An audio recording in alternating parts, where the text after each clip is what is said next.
Hi, everyone. Welcome to Showtime Talk.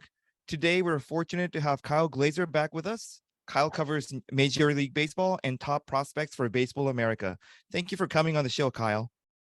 My pleasure, Tomo. Always happy to join you. Kyle and I will talk about the upcoming World Baseball Classic. People in Japan have been very excited about the World Baseball Classic since the inaugural event in 2006. And this time, it's getting even more buzz because Shohei Ohtani will be participating. Compared to Japan, though, it always feels to me like people in the U.S., even among baseball fans, seem to care more about the regular baseball season. It's like soccer fans caring more about a soccer league in their own country than the Soccer World Cup. But this World Baseball Classic feels a bit different, even here in the U.S. It feels like there's a bit more excitement around it than usual among baseball fans. What do you think, Kyle? Absolutely. A big reason why is because the United States won the World Baseball Classic in its last iteration in 2017. Before that, Team USA, the rosters had mostly been a lot of players who were maybe the best in baseball were not participating. So within the United States, it felt like it wasn't really our best guys, and Team USA rarely did well. So there just wasn't a lot of interest. And for the most part, within the United States, teams feel fans feel very, very closely aligned with their individual teams, maybe more than Team USA, which is very different than in other parts of the world. But the 2017 World Baseball Classic really changed a lot of the attitudes because while you didn't have all the top players, you had a lot more top players. And there was just a different feeling around that team. They were so much more excited to be there. They were so much more into it. In the past, you could tell Team USA players were almost going through the motions in some ways, but the 2017 team was just so much fun to watch. It was such a great tournament. Some of the games were the most memorable of my career, and a lot of fans still talk about, for example, the game against the Dominican Republic, Team USA, Petco Park, Adam Jones's catch, just so memorable. And of course, Team USA's close semifinal win over Japan at Dodger Stadium. It was just so exciting, really, for the first times within fans of the United States. They kind of got on board. And now you see, even moving into this 2023 World Baseball Classic, it was, of course, delayed a few years due to COVID. Some more of the top players are participating. Mike Trout's going to play in the World Baseball Classic for the first time, for example. So the fans are more into it. The players are more interested in participating. The 2017 run, and specifically that team, how emotionally invested they were and how much fun you could tell they were having, really kind of fueled a lot more interest in the World Baseball Classic within the United States. Why are more top players suddenly participating? Because they see the value in it. Again, for a long time, a lot of top players said, I don't want to go do it and risk getting injured. A lot of times it meant they had to kind of get ready earlier. They missed spring training with their teams, and they felt like it was more valuable for them to be ready to go for the Major League Baseball regular season. The World Baseball Classic was sort of it could be fun, but for a lot of the top players, they felt like it wasn't worth it, especially if they risked injury. But again, after seeing the 2017 team win the World Baseball Classic, and again, just how into it the players were, and we saw some more star players commit that time around as well, that got a lot of other players interested, seeing again all the big moments, the full stadiums, the sold out crowds going crazy. A lot of players said, what, this actually is an experience that we think is worth it now, even though there's some risk of injury. I guess it was the American players who were holding back, right? I guess players from Japan and players from Dominican Republic, they were more into it. Absolutely. You always saw, for the most part, the best Venezuelan players representing Venezuela, the best Dominican players representing the Dominican Republic, the best players from Mexico, representing their country. It was really a United States issue where a lot of the best players in the U.S. Just did not feel like, or I should say from the U.S., did not feel like participating in the World Baseball Classic was worth the trade-off, worth the risks of what if I get injured, or what if, because I put in all this effort early, I run out of gas at the end of the Major League Baseball regular season. Again, a lot of these players feel like it's more important to them to be ready for the Major League Baseball season. That's what they're getting paid to do.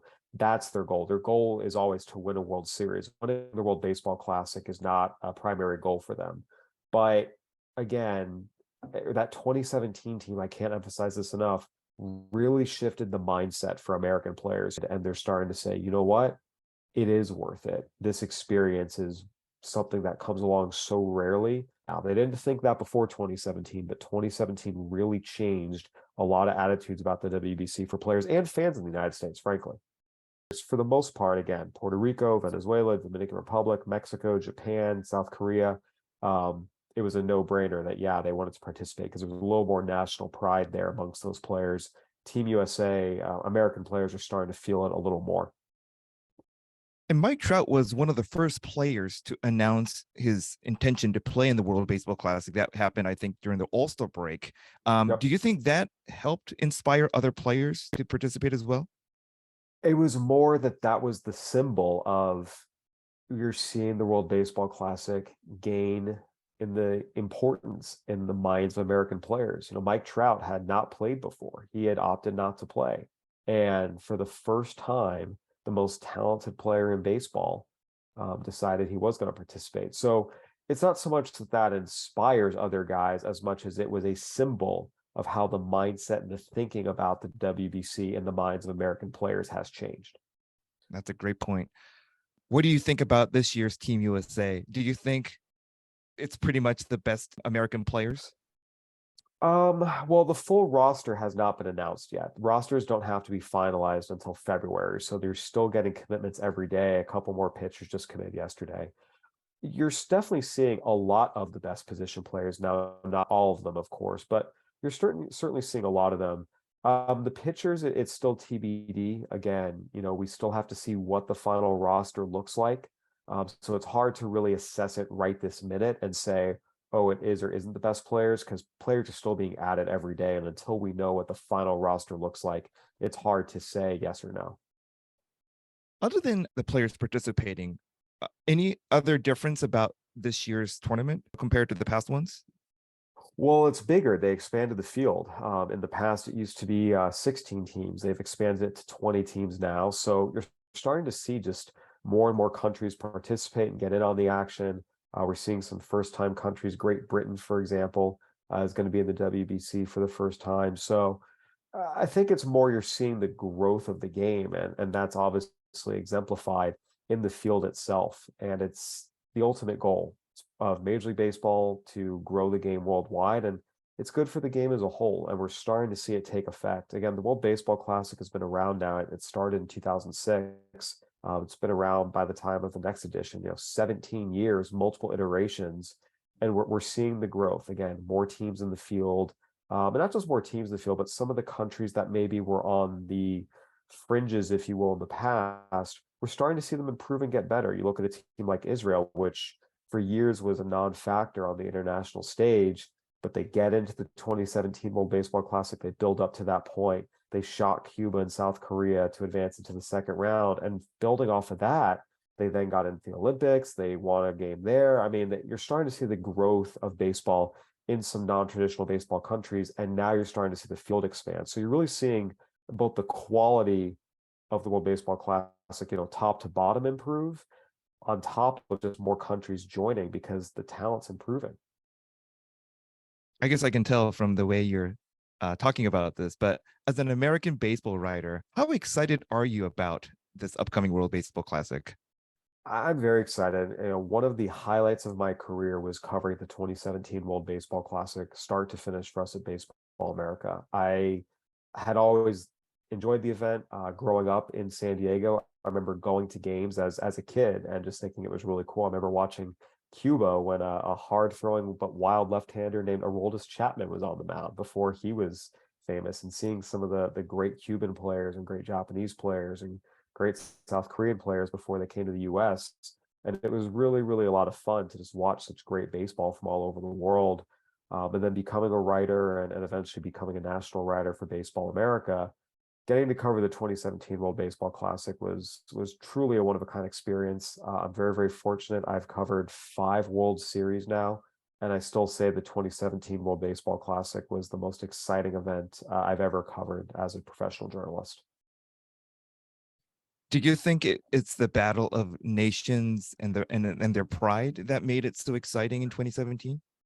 Absolutely. You just see the emotion on the field from the players. You see how badly they want it, especially, you saw really the Latin American countries, Puerto Rico, the Dominican Republic, just the passion, the fire, the energy was fantastic. The Netherlands even, a lot of players came from Curacao, but their guys were ready to go. Just so much passion, and that's what you love to see. You love to see, players, they want this. They want this very, very badly for their countries. It means a lot to them.